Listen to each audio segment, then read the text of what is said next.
Welcome to This Week in South Carolina. I'm Gavin Jackson.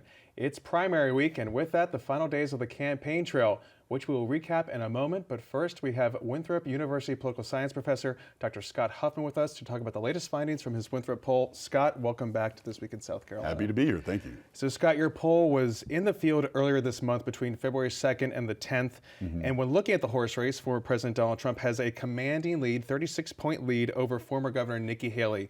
What stood out to you in your poll findings? Was anything surprising to you? Well, first off, this was of likely voters, not just registered voters. We did not poll Democrats. We talk about that in a second, the potential crossover. So these were independents who lean Republican, and Republicans who were absolutely certain, were very likely to show up.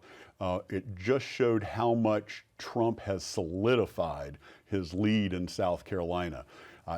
People wondered, is South Carolina like the rest of the country when it comes to Republicans? Has Trump taken over the party? And it appears he is the dominant figure of the party. You are no longer a rhino just for embracing the wrong policies. Apparently you're a rhino for opposing Trump these days. Or even an actual Democrat. Right. It's like, exactly.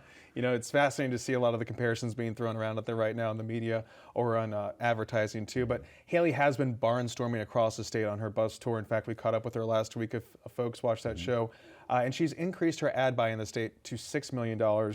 Other polls since yours have shown her getting closer to Trump. It's still 22 points here, 30-some points there. Is there any way she can close that gap, in your opinion? Well, there's certainly avenues to close the gap. Like our poll, for example, showed that her greatest strength was among independents. So among independents who are likely to turn out when we were in the field, she was doing stronger. So everything she can do to get those independents who are on the fence about turning out, get them to the polls, that's going to help her.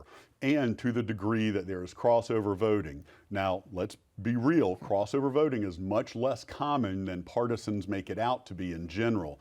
That said, it may happen more this election than in a typical primary. And I don't know about Nikki Haley's actual campaign and those campaign funds, but political action committees associated with Nikki Haley have been reaching out directly to Democrats and people who have voted in Democratic primaries in the past, but not this Democratic primary, which would prevent them from voting in the Republican primary. Yeah, and Scott, more on that line too. When you look at how many folks turned out to vote in the February 3rd Democratic primary, not that many, like 156,000 maybe voted for Biden. So there's still a lot of Democrats or folks who vote in Democratic primaries on the table when you compare it to 2020, for example. So do you think that there might be an appetite to do that? At the same time, these Democrats would be also hurting their chances in the fall too if they pick someone like Nikki Haley to run against Joe Biden. Well, you're absolutely right. So in 2020, roughly 16% of the entire population showed up at the Democratic presidential primary, which was a good turnout. This time it was only about 4%. So it was about a quarter of what it was before. So there are a lot of fish in that pond to go after. The question is, can the Haley team motivate them to show up? Now, as you said, there is sort of the question about voting against their interest. Haley has shown a little bit more strength against Biden in the general election. Will they risk that versus are they more afraid of Trump actually getting the nomination and winning? And let's be honest, to the degree that any Democrat or any independent-leaning Democrat shows up at the polls, they're not going to be voting for Nikki Haley. They're voting against Donald Trump. And Scott, you talked about not having those Democrats or those independents in the survey and talking about this path forward. But when we look at how the delegates are broken down in South Carolina, half of them are relegated to the congressional districts, to all 7 of them, and we have 50 delegates total. So is there a way for her to win some delegates in South Carolina? Would she have to win like the 6th congressional district or the 1st congressional district? The 6th, of course, the only Democratic district in the state. The 1st, very much a swing district. Places like the 7th up in Myrtle Beach, the PD, very red, hard to get, as well as the upstate. Yeah, and for example, the 5th district, which our congressman in the 5th district has actually endorsed Nikki Haley, but it's still very much Trump country along with the voters. It's possible for her to pick up delegates, but with every victory, Trump gets that many more delegates. And remember, he got all the delegates from Nevada because he participated in the caucus, and there were no delegates awarded for the primary, which Nikki Haley participated in and lost to none of these candidates. Mm-hmm. Yeah, a lot of back and forth over all that stuff in Nevada too. Mm-hmm. But Scott, when you look at Iowa, she lost to Trump by 32 points, New Hampshire by 11 points. Mm-hmm. If you had a crystal ball, I know you have a poll, but polls are just a snippet in time. When you look at Saturday, when you look at what's going to look like after the polls close at 7 o'clock, what does she need to do to be considered successful here? And what's, I guess, the other alternative? Well, she certainly doesn't want to have an absolutely overwhelming, massive loss. It looks like she's doing everything she can to motivate on the fence voters and anti-Trump voters. She has motivated every pro-Nikki Haley voter there is out there, and it's still coming up a little short. So what she needs to do in these last few hours, these last few days, before the primary itself, is get those folks who are genuinely afraid of another Trump administration. That includes a lot of Democrats and a lot of liberals who, as you pointed out, didn't vote in the Democratic primary. There was a much smaller turnout. She's got to motivate the anti-Trump vote, because the pro-Nikki Haley vote has been with her the whole time. It's getting out folks who are afraid of Trump. Mm-hmm.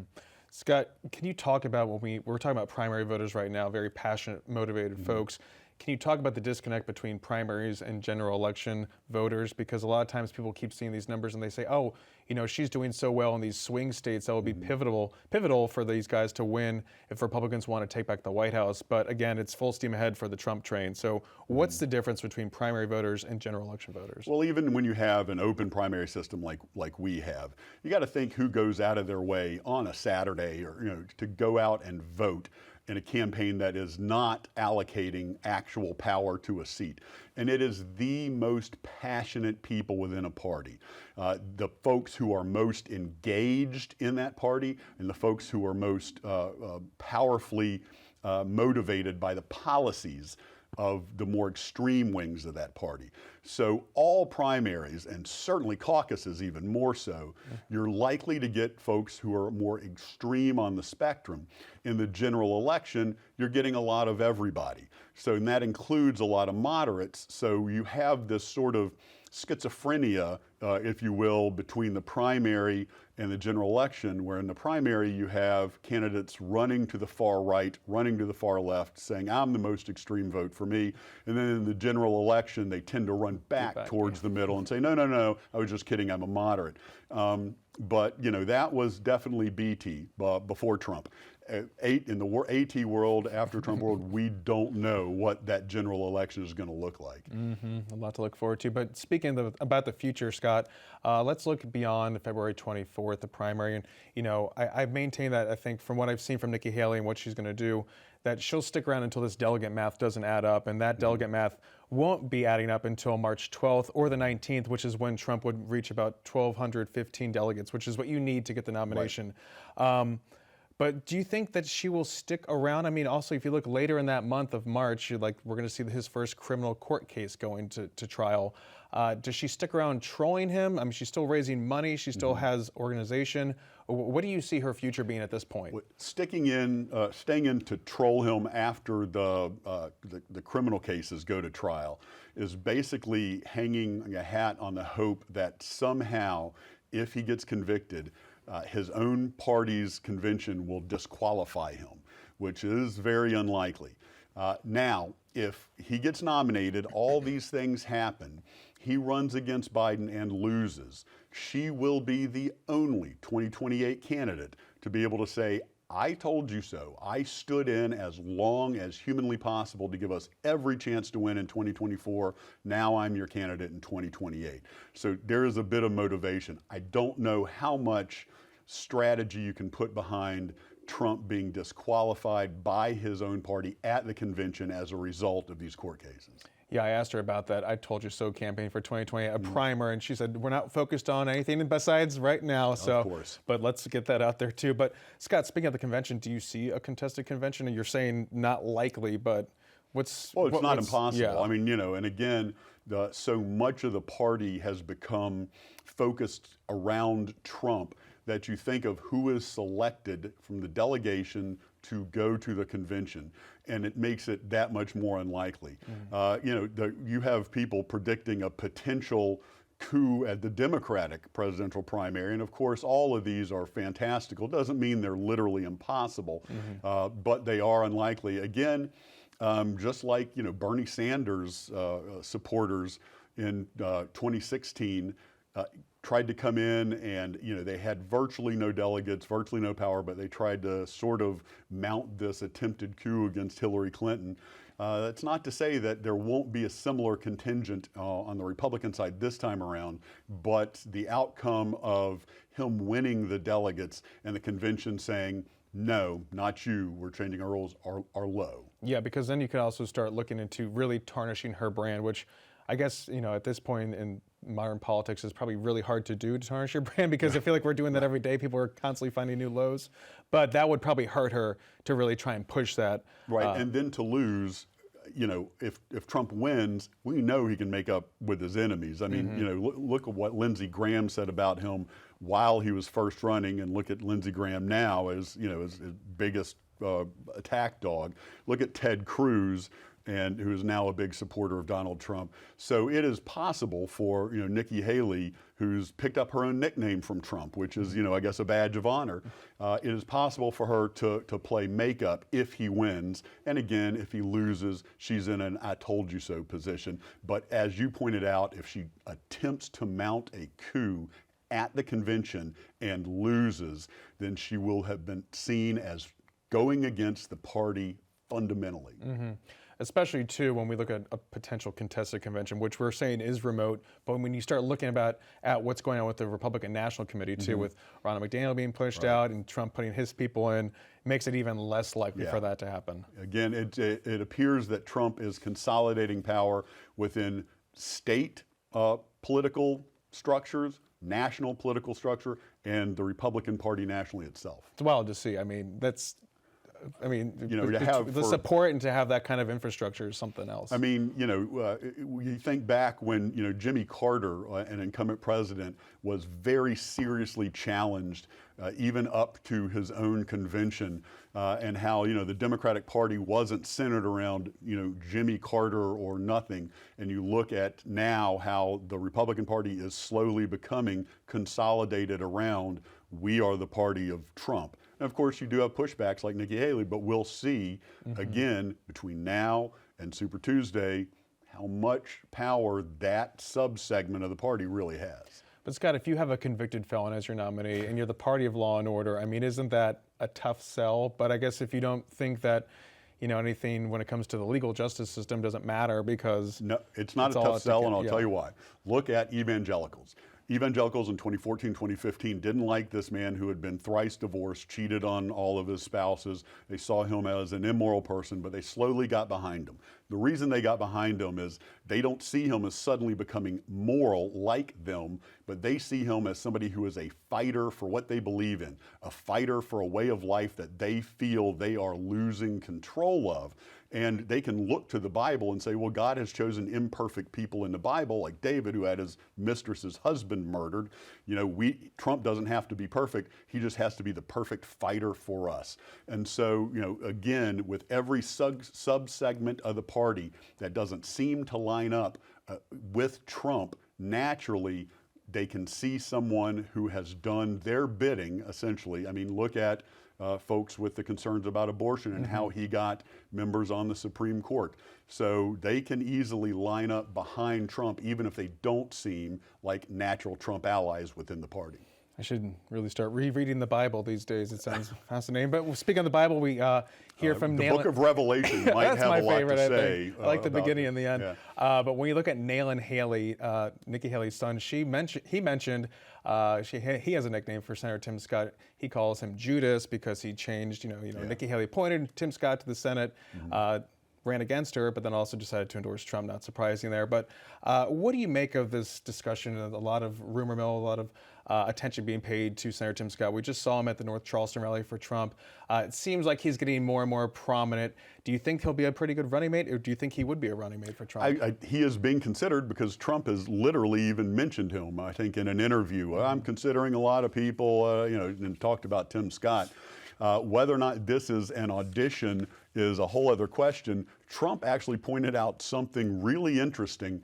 He said that Tim Scott was a better campaigner for Trump than for Tim Scott. Tim Scott has always been known for his subtlety, his moderation of his comments, thoughtfulness. He's never come out as an attack dog. To the degree he can do that and maybe bring moderate voters to the Trump side, but still be the cheerleader Trump demands, who knows? Yeah, Scott, because that makes me think, we look at these general election matchups, these hypothetical matchups, and that's what Haley really talks about, trying to go toe-to-toe with Biden. But if you have someone like Tim Scott on your ticket too, that really changes the whole calculus. Well, that helps. Vice presidents are not nearly as important as they were much earlier in our republic. It used to be really important to get a vice president from a certain region that your president wasn't from, and that is no longer the case. But ideological balancing has been the case. I mean, Barack Obama had zero experience in international relations. That's why he picked Joe Biden, who was, well known at the time for his experience in international affairs. So skill set and ideological balancing does seem to be the rule of the day. And if that's the case, if Trump's folks are thinking strategically that way, Tim Scott would be a good balance.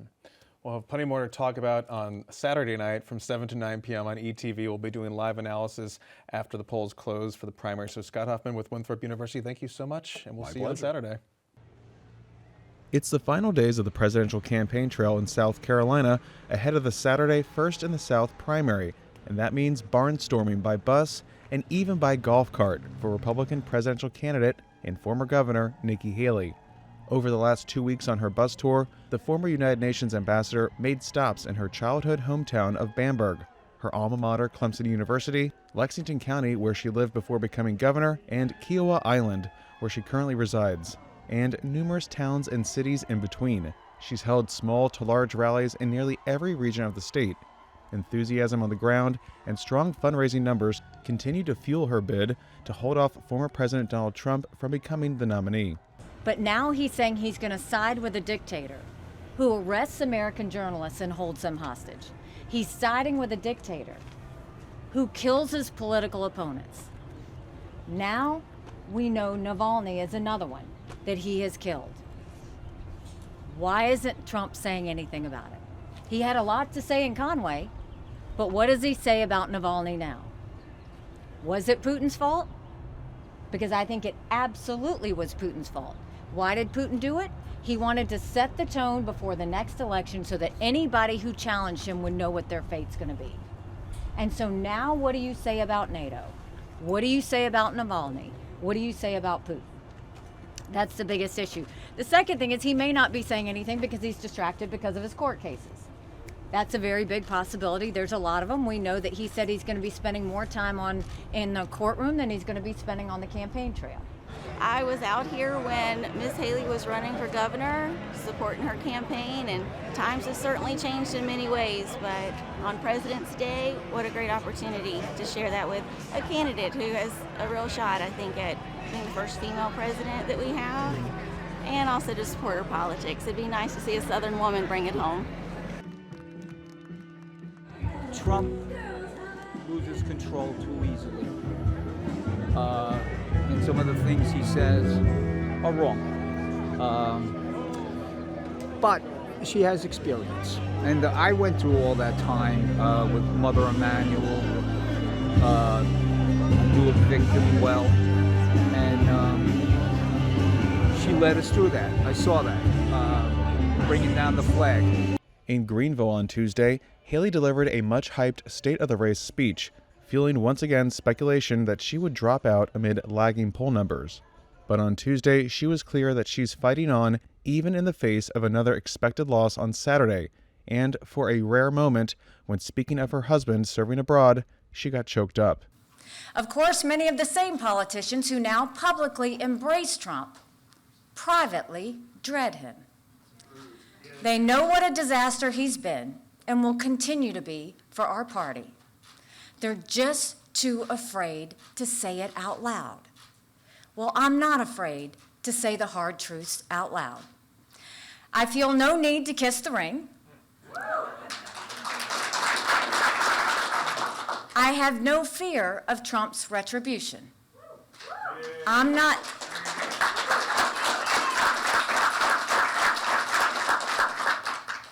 looking for anything from him. My own political future is of zero concern. So I hear what the political class says, but I hear from the American people too. He's serving on the other side of the world, where conflict is the norm, where terrorists hide among the innocent, where Iran's terrorist proxies are now attacking American troops. This is Michael's second deployment. It was hard for us to say goodbye to him the first time when he deployed to Afghanistan. It was even harder last summer when he deployed to Africa. As every military family knows, when a loved one deploys, we start the year-long prayer. It's a prayer for their safety more than anything else, but it's also a prayer of gratitude. The kids and I know why Michael went. He stepped up to keep us safe. Trump, who last held a Valentine's Day rally before thousands in North Charleston, was back in the state Tuesday for a fundraiser and a Fox News town hall taping in Spartanburg with personality Laura Ingraham. There's a new Suffolk poll out just now, a few days before the big primary, and among those very likely to vote, you're up over Nikki Haley by close to a 2-to-1 margin, wow. 63 to 35. Yet today, she refused to step aside and said this. Many of the same politicians who now publicly embrace Trump privately dread him.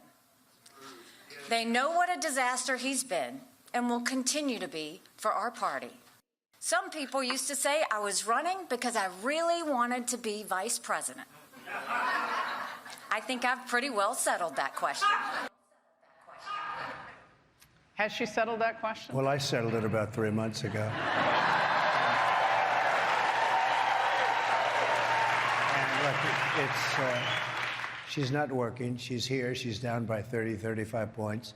And everybody knows her. You're not supposed to lose your home state. Shouldn't happen anyway, and she's losing it big. I mean, really, I said bigly and bigly. We love it. You posted on Truth Social about it. You said that his death made you more aware of the political circumstances here at home. It's happening here. Specifically your rivals. I want to give you the chance to expand on that because obviously your opponents have used that to say, again, pro-Putin, don't care about human rights or freedom, the freedom movement. And so what does that mean when you said it made you more aware of your circumstances here? Navalny is a very sad situation, and he's very brave. He was a very brave guy because he went back. He could have stayed away. And frankly, probably would have been a lot better off staying away and talking from outside of the country as opposed to having to go back in because people thought that could happen, and it did happen. And it's a horrible thing. But it's happening in our country, too. We are turning into a communist country in many ways. And if you look at it, I'm the leading candidate. I got indicted. I never heard of being indicted before. I got indicted 4 times. I have 8 or 9 trials, all because of the fact that and you know this, all because of the fact that I'm in politics. Trump held his final rally on Friday in Rock Hill before headlining the Black Conservative Federation dinner in Columbia. To stay up to date with the latest news throughout the week, check out the South Carolina Lead. It's a podcast that I host on Tuesdays and Saturdays that you can find on southcarolinapublicradio.org or wherever you find podcasts. For South Carolina ETV, I'm Gavin Jackson. Be well, South Carolina.